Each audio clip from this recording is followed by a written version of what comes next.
back in, say, 2007, 2008, we had all these new craft breweries developing within our state. There was a lot of excitement about them, but people didn't realize that what those craft breweries had to do to try to get the hops. And we have a lot of enterprising farmers and wannabe farmers in North Carolina, and they jumped right on this, and people started growing hops.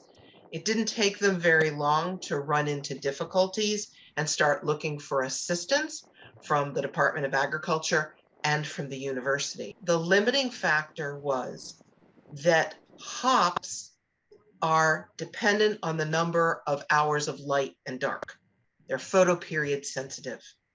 And all the hops have been bred and are grown way up north. Think Washington, Oregon, Idaho, Michigan, even New York and parts of Canada. So when you get this far south, you get a beautiful plant, but the plant flowers too early. And so we don't get the yields. We just don't have enough leaf area there in order to produce as many cones as we need. So the cones were fine. The quality is good. There just weren't quite enough. So very early on, it was evident that we needed to do breeding. So our whole program right now is focused on coming up with varieties that will give us yields that will make this economically feasible for our growers and for our brewers. These new lines that Luping has bred are now in on-farm trials, and that's a big part of what this grant that we have is funding. It's allowing us to not only do the work on our research station, but to help set up 2 farmers with their own little research hop yards to grow these new lines. Were you around when they were saying we could never have a wine grape industry in this state? It was like, that'll never work, that'll never work. And a lot of the beginning growers, it was really tough. Well, now look what we've got. And look at who gets in now. They come in well-financed and very quickly they're up and running. And I think that's where we're going to be. And particularly when we have varieties that they can really get the yields they want. We like to take the risks so that the farmers don't have to. Let us test this new thing out first and find out what the opportunities and challenges are. Our program runs completely off grants and gifts. So grants like this are critical for us to be able to do anything.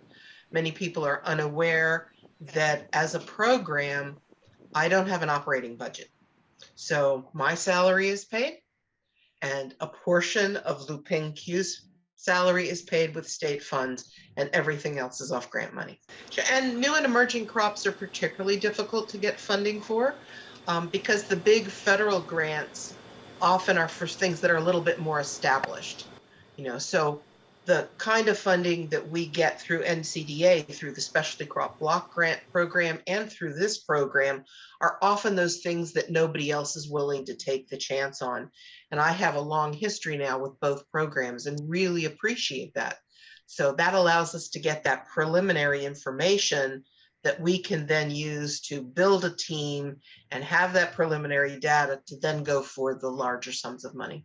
We have so many small-scale farmers in this state, wannabe farmers, and finally have a piece of land, whether they inherited it or finally were able to buy that dream little farm, and they can't start a big strawberry operation, a big tomato operation. They don't have the resources.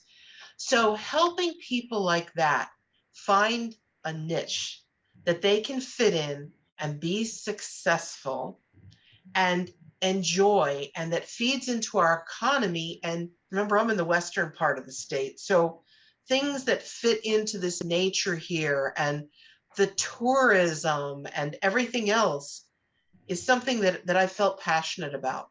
Nothing will make me walk on air the way someone coming up to me and going, 5 years ago, you came on the farm and you told me about this crop, say turmeric and ginger.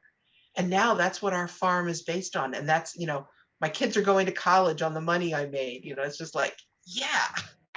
So, I think hops are going to be part of that too. I don't think we're ever going to have a huge industry, but I think we're going to have hops grown all over the state, often in close association with breweries. Some breweries might even help support some of those hop yards. I see that happening in other states. So it's all going to fit into that tight little agricultural network that we have in the state.